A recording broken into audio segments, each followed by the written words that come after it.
Hey guys, welcome to GeeklyEDU. This is me, Sonia Singh, and in the last video we talked about mitosis and I gave you 2 homework problems to solve, right? So this is where we discuss those problems. After this video, you can hop onto the meiosis video as well. Now the question was very easy. From a culture of mammalian cells, a cell is in M phase. It is made to fuse to the second cell culture, which is in G1 phase. The cell will go into which one? Now you have to try it. So let's go. If you haven't already, take a screenshot and come back. Okay. So just to give you a brief idea, remember that M phase, the cycling concentration passes the threshold. That's when the cyclin CDK gets activated, which in turn activates the Anaphase-Promoting Complex.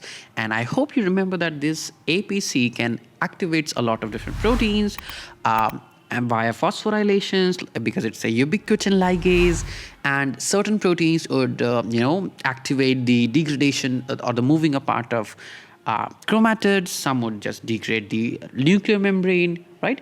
So different pathways get activated. For example, we discussed about securins, saparase, and cohesin proteins, how the CDK gets to interfere in all of this, right? So cascade of reactions starts once this happens.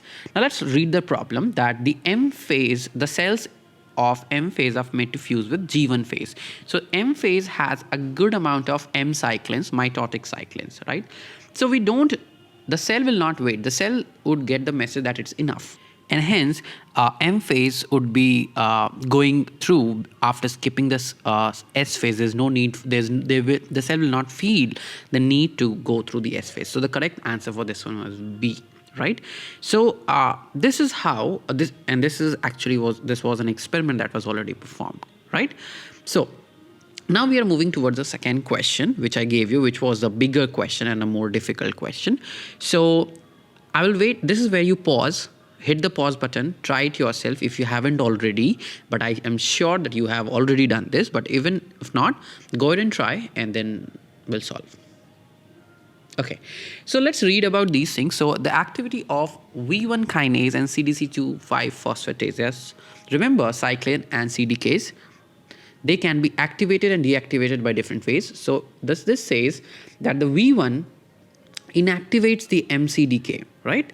So V1 kinase, they determine the activity, as well as CDC2-5, they remove this phosphate and activates it, right? So somehow this is what it's being told. Right.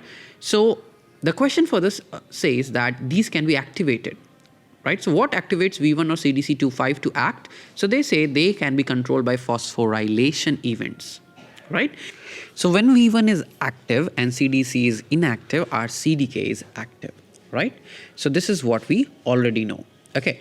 Now they say when you add okadaic acid, these extracts can be rapidly activated by addition of okadaic acid, which is a potent inhibitor of serine-threonine protein phosphatases. That means serine-threonine phosphatase activity is reduced by okadaic acid, right? Whatever that does to V1, we can activate our CDK, right, by adding okadaic acid. And then further they says that it is possible to examine the phosphorylation state of V1 or CDC by changing in the mobility, right? If the mobility changes, then we can perhaps we can understand that whether it was phosphorylated or not. And the mobility changes when there is a phosphorylation there. So if you see this B diagram, we can see that when we add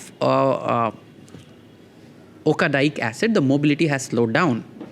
That means now it was phosphorylated.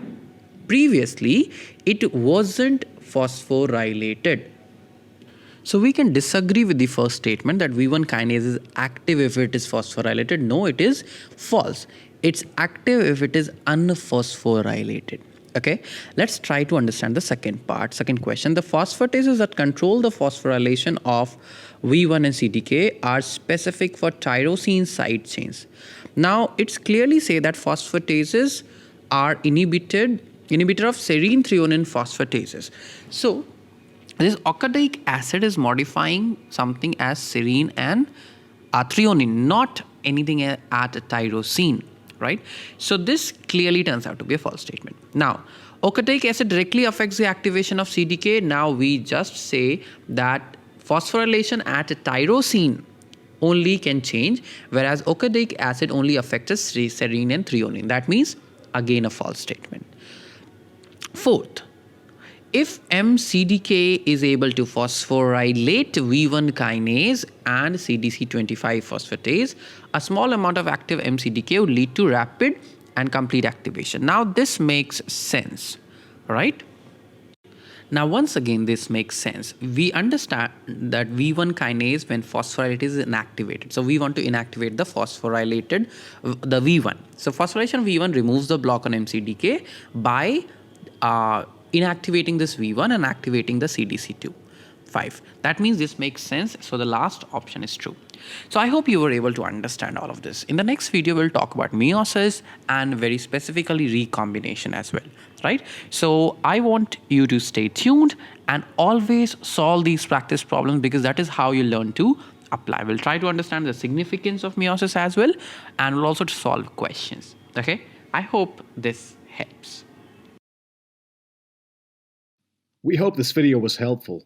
To see more biology topics covered, click on our channel and don't forget to subscribe.